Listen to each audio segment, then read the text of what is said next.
নীরব নিস্তব্ধ রজনী, রাতের নিশ্ছিদ্র আধার, শুয়ে রয়েছেন জাতির পিতা হযরত ইব্রাহিম আলাইহিসসালাম। এমনই সময় তিনি স্বপ্নে দেখলেন কে যেন তাকে বলছেন, হে ইব্রাহিম, তুমি কুরবানি করো। ইব্রাহিম আলাইহিসসালাম এই স্বপ্ন দেখে জেগে উঠলেন। পরের দিন সকালে তিনি 100 উট আল্লাহর রাস্তায় কুরবানি করে দিলেন। পরের দিন আবার তিনি ঘুমিয়ে রয়েছেন, আবার ভেসে আসলো সেই দৈববাণী।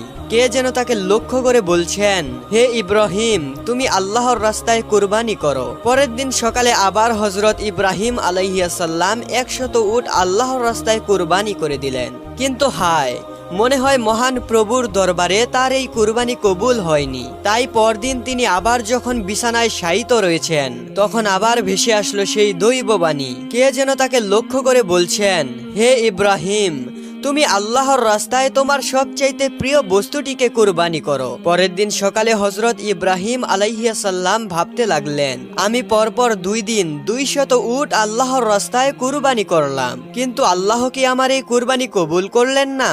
তাহলে কি চাচ্ছেন আল্লাহ রব্বুল আলামিন আমার থেকে? অনেক ভাবার পরে ইব্রাহিম আলাইহিসসালাম দেখলেন আল্লাহ রব্বুল আলামিন আমাকে স্বপ্নে বলেছেন, হে ইব্রাহিম, তুমি তোমার জীবনের সবচাইতে প্রিয় বস্তুটিকে আমার রাস্তায় কুরবানি করো। এই পৃথিবীতে আমার সবচাইতে প্রিয় বস্তু হলো আমার প্রাণের সন্তান ইসমাইল। হযরত ইব্রাহিম আলাইহিসসালাম এর বয়স যখন 86 বছর ছিল, তখন হযরত ইসমাইল আলাইহিসসালাম তার গৃহে পয়দা হয়েছিলেন। আর এই সন্তানটি ছিল হযরত ইব্রাহিম আলাইহিসসালামের সবচাইতে প্রাণের ও মহব্বতের সন্তান। কেননা এত বার্ধক্য বয়সে তিনি এই সন্তান লাভ করেছিলেন। এই সন্তানটি ছিল তার বংশধারা জারি রাখার একমাত্র মাধ্যম। কিন্তু আল্লাহ রব্বুল আলামিন যখন তাকে এই প্রিয় সন্তানটি কুরবানি করার আদেশ দিলেন, ইব্রাহিম আলাইহিসসালাম মনে মনে দৃঢ় সংকল্প করে বললেন, এটাই যদি মহান আল্লাহর অভিপ্রায় হয় যে ইসমাইলকে তার রাস্তায় কুরবানি করতে হবে, তবুও আমি পিছপা হব না। আল্লাহর মহব্বত ও ভালোবাসা পাওয়ার পথে দুনিয়ার কোনো জিনিসই আমার প্রতি বাধা হয়ে দাঁড়াতে পারবে না। এরপরে আল্লাহর নবী হযরত ইব্রাহিম আলাইহিসসালাম তার একমাত্র পুত্র ইসমাইলকে আল্লাহর রাস্তায় কুরবানি করার জন্য সংকল্প করলেন। যেই ভাবা সেই কাজ। ইব্রাহিম আলাইহিসসালাম তার সন্তান বালক ইসমাইলকে ডেকে বললেন, ওহে বৎস, তুমি গোসল করে সুন্দর সুসজ্জিত কাপড় পরে প্রস্তুত হয়ে নাও, আমি তোমাকে নিয়ে একটি দাওয়াতে যাব। শিশু ইসমাইল আলাইহিসসালাম ছোটবেলা থেকেই আত্মীয় স্বজন ও পিতার মহব্বত ছাড়াই লালিত পালিত হয়েছিলেন। ছোটবেলা থেকেই পিতা তার সঙ্গে ছিল না। যখন বালক ইসমাইল আলাইহিসসালাম শুনলেন পিতা তাকে নিয়ে এক জায়গায় দাওয়াতে যাবেন, তখন বালক ইসমাইলের মন আনন্দে নেচে উঠল। তখন তিনি তার মাতা হাজেরার নিকট গিয়ে বললেন, হে আমার আম্মা জান, আপনি কি শুনেছেন? আব্বাজান আমাকে বলেছেন তিনি নাকি আমাকে নিয়ে এক জায়গায় দাওয়াতে যাবেন। ও আম্মা জান, আপনি তাড়াতাড়ি আমাকে গোসল করিয়ে দিন আর উত্তম পোশাকে সজ্জিত করে দিন, আমি আব্বার সঙ্গে দাওয়াত খেতে যাব। ওহে আম্মা, আমার যে আর তর সইছে না। তখন বিবি হাজেরা ইসমাইলকে বললেন, সত্যিই কি তিনি তোমাকে দাওয়াতে নিয়ে যাবেন? হযরত ইসমাইল আলাইহিসসালাম বললেন, আপনি তাকেই জিজ্ঞাসা করে দেখুন না। এরপরে বিবি হাজেরা আলাইহিসসালাম ইব্রাহিম আলাইহিসসালাম এর নিকট গিয়ে জিজ্ঞাসা করলেন, ও আমার প্রাণের স্বামী, আমি শুনলাম আপনি নাকি আমার ইসমাইলকে নিয়ে একটি দাওয়াতে যাবেন।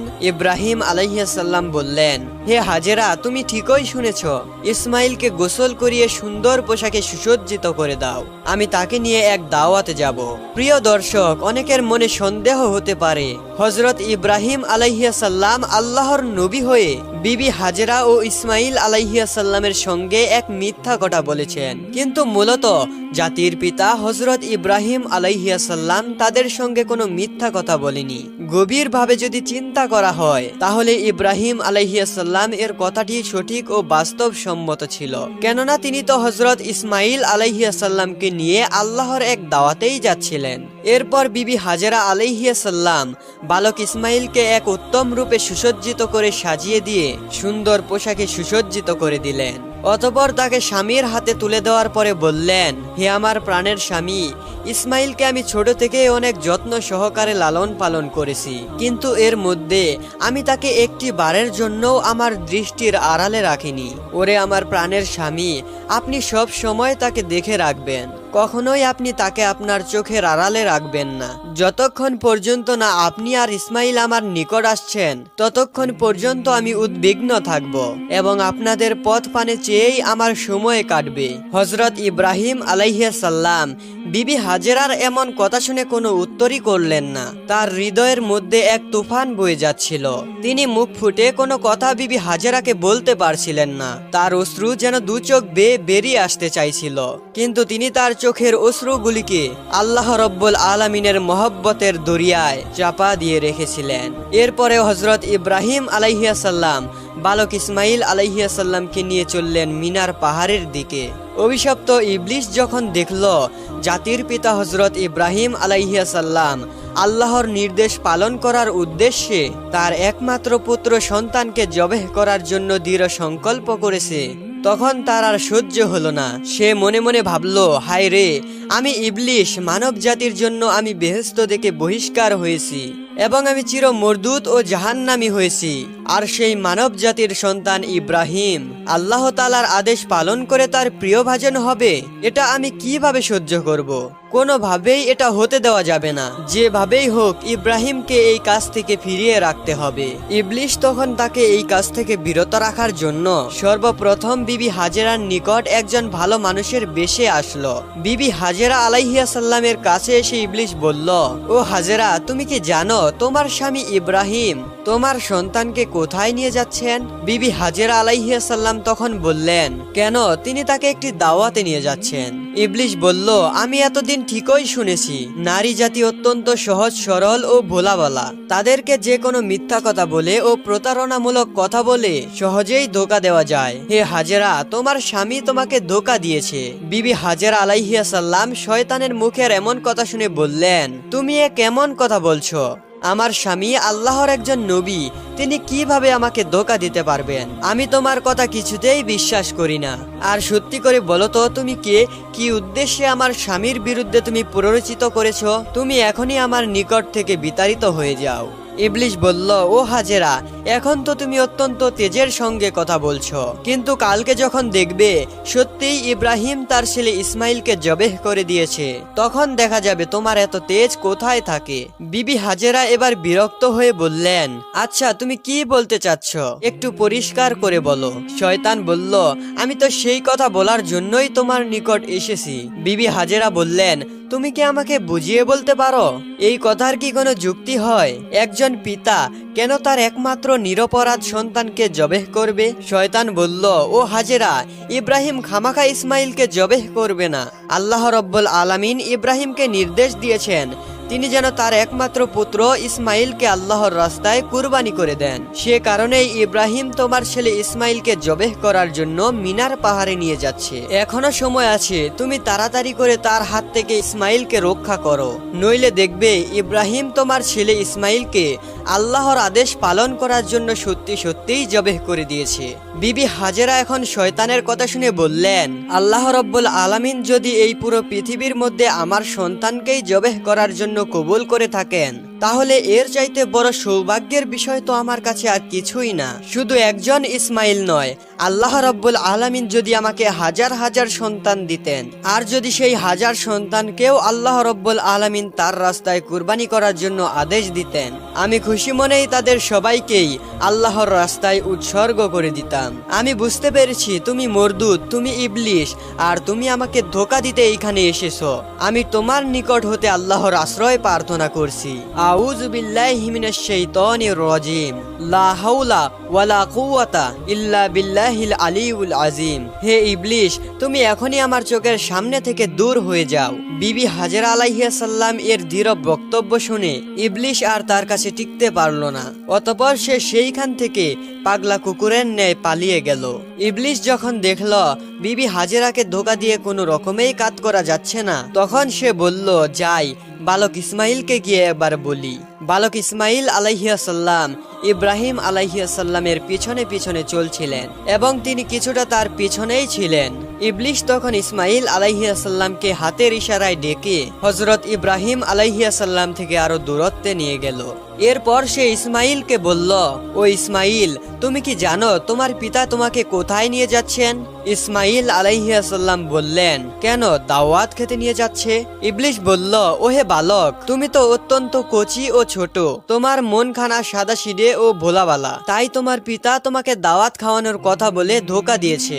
ইসমাইল আলাইহিসসালাম বললেন, তুমি এ কেমন কথা বলছো? কেন আমার পিতা আমাকে ধোঁকা দিবে? আমি তার একমাত্র সন্তান, আর এতদিন পরে তিনি আমার সঙ্গে দেখা করতে এসেছেন। ধোঁকা দেওয়ার উদ্দেশ্য কি হতে পারে তার? ইবলিশ বলল, ও ইসমাইল, তুমি জেনে রাখো, তোমার পিতা তোমাকে দাওয়াত খাওয়ানোর কথা বলে ধোঁকা দিয়ে জবেহ করার জন্য নিয়ে যাচ্ছে। মিনার পাহাড়ে নিয়ে গিয়ে তিনি তোমাকে জবেহ করে দিবেন। ইসমাইল আলাইহিসসালাম বললেন, এটার কি কোনো যুক্তি আছে যে কোনো পিতা তার একমাত্র সন্তানকে বিনা কারণে জবেহ করে দিবেন? ইবলিশ বলল, ও ইসমাইল, তোমার পিতা তোমাকে কোনো বিনা কারণে জবেহ করবে না। আল্লাহ রব্বুল আলামিন তাকে নির্দেশ দিয়েছেন তিনি যেন তোমাকে তার রাস্তায় কুরবানি করে দেন, আর আল্লাহর নির্দেশ পালন করার জন্যই তোমার পিতা তোমাকে মিনার পাহাড়ে জবেহ করার জন্য নিয়ে যাচ্ছেন। তখন ইসমাইল আলাইহিসসালাম বললেন, আল্লাহ রব্বুল আলামিন এই দুনিয়াতে এত মানুষগুলোর মধ্যে যদি আমাকেই তার রাস্তায় জবেহ করার জন্য কবুল করে থাকেন, তাহলে এর চাইতে বড় সৌভাগ্যের ব্যাপার তো আমার কাছে আর কিছুই হতে পারে না। আমি বুঝতে পেরেছি তুমি ইবলিশ। ও ইবলিশ, তুমি জেনে রাখো, আল্লাহ রব্বুল আলামিন যদি আমাকে লক্ষ কোটি জীবন দিতেন, আর সেই লক্ষ কোটি জীবনকেও যদি আল্লাহ রব্বুল আলামিন তার রাস্তায় কুরবানি করার জন্য আদেশ দিতেন, তাহলে আমি প্রতিবারই আল্লাহর রাস্তায় কুরবানি করার জন্য প্রস্তুত থাকতাম। ও ইবলিশ, তুমি আমার কাছ থেকে এখনই বিতাড়িত হয়ে যাও। আমি তোমার থেকে আল্লাহর কাছে আশ্রয় প্রার্থনা করছি। আউযু বিল্লাহি মিনাশ শাইতানির রাজিম। এরপর হযরত ইসমাইল আলাইহিসসালাম ইবলিশকে লক্ষ্য করে পাথর ছুঁড়তে লাগলেন। ইসমাইল আলাইহিসসালামের সেই স্মৃতি চারণ করে আজ পর্যন্ত হাজিরা হজে গিয়ে শয়তানকে পাথর মারে। এরপরে হযরত ইব্রাহিম আলাইহিসসালাম পুত্র ইসমাইলকে নিয়ে মিনার পাহাড়ে গিয়ে উপস্থিত হলেন। তাফসিরের রুহুল মাহানিতে রয়েছে, ইসমাইল আলাইহিসসালামকে জবেহ করার পূর্বে জাতির পিতা হযরত ইব্রাহিম আলাইহিসসালাম তার সঙ্গে একটি পরামর্শ করে নিতে চাইলেন। কুরআনের ভাষায় ইব্রাহিম আলাইহিসসালাম এর পরার বাক্যগুলি ছিল এইরূপ, হে বৎস, আমি স্বপ্নে দেখেছি যে তোমাকে আমি জবেহ করছি, এখন তোমার কি অভিমত বলো? সে বলল, হে আমার পিতা, আপনি যা আদিষ্ট হয়েছেন তাই করুন। আল্লাহ ইচ্ছা করলে আপনি আমাকে ধৈর্যশীলদের অন্তর্ভুক্ত পাবেন। হযরত ইসমাইল আলাইহিসসালাম এর এরূপ জবাব শুনে ইব্রাহিম আলাইহিসসালাম অত্যন্ত খুশি হলেন। অতঃপর হযরত ইসমাইল আলাইহিসসালাম তার পিতাকে লক্ষ্য করে বললেন, ওহে আব্বাজান, আপনি তো আমাকে জবেহ করে দিবেন, তার পূর্বে আমার কয়েকটি অনুরোধ রয়েছে, আপনি কি দয়া করে আমার সেই অনুরোধগুলো রক্ষা করবেন? ইব্রাহিম আলাইহিসসালাম বললেন, হে বৎস, তুমি তোমার আরজিগুলি পেশ করতে পারো, আমি সেইগুলিকে যথাসাধ্য রক্ষা করার চেষ্টা করব। তখন হযরত ইসমাইল আলাইহিসসালাম বললেন, ওহে আমার আব্বাজান, আমাকে জবেহ করার পূর্বে আমার হাত পা উত্তম রূপে বেঁধে নিবেন। দেখা যায় জবেহ করার সময় জীবজন্তুগুলা তাদের হাত পা নাড়াচাড়া করে, তেমনি ভাবে মৃত্যুর যন্ত্রণা সহ্য করতে না পেরে আমিও যদি আমার হাত পা নাড়াচাড়া করি আর তা যদি আপনার শরীরে লেগে যায়, তাহলে আমার বেয়াদবি হবে, আর আমি চাই না মৃত্যুর পূর্বে আমার পিতার সঙ্গে বেয়াদবি করে মরতে। অতএব হে আব্বাজান, আপনি আমার এই অনুরোধগুলি রক্ষা করবেন। দ্বিতীয়ত, আমাকে জবেহ করার সময় আপনার চোখগুলি ভালো করে বেঁধে নিবেন, কেননা জবেহ করার সময় যদি আপনার দৃষ্টি আমার চেহারায় পড়ে, তাহলে আমার প্রতি আপনার দয়ার উদ্বেগ হবে, যাতে আপনার জবেহের কাজে ব্যাঘাত সৃষ্টি হবে।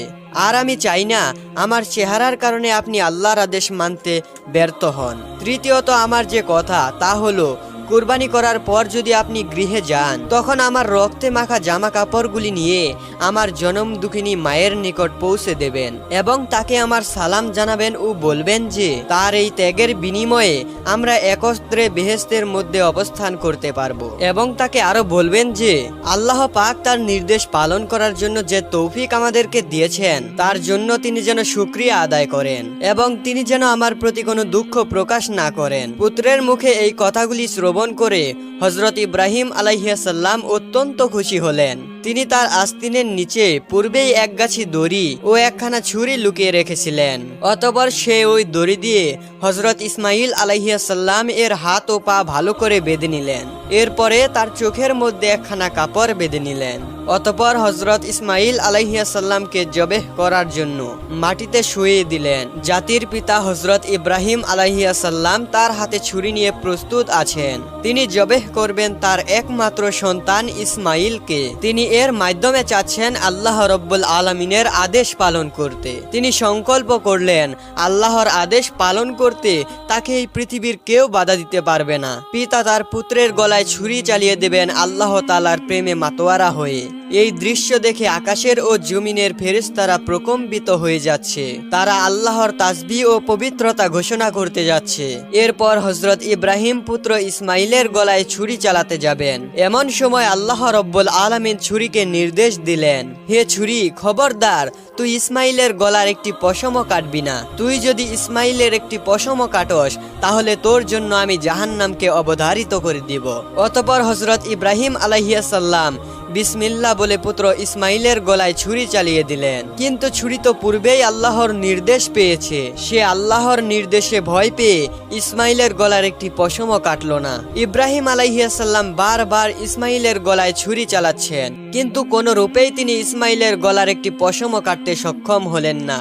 অতঃপর ইসমাইল আলাইহিসসালাম পিতাকে বললেন, আব্বাজান, আপনি আমার স্নেহে প্রভাবিত হয়ে জোরে ছুরি চালাতে পারছেন না। ও আব্বাজান, আপনি আপনার শরীরের সমস্ত শক্তি দিয়ে ছুরি সঞ্চারণ করুন। আমরা যদি আল্লাহ রব্বুল আলামিনের আদেশে ব্যর্থ হই তাহলে আমাদের দুইজনকেই জবাবদিহি করতে হবে।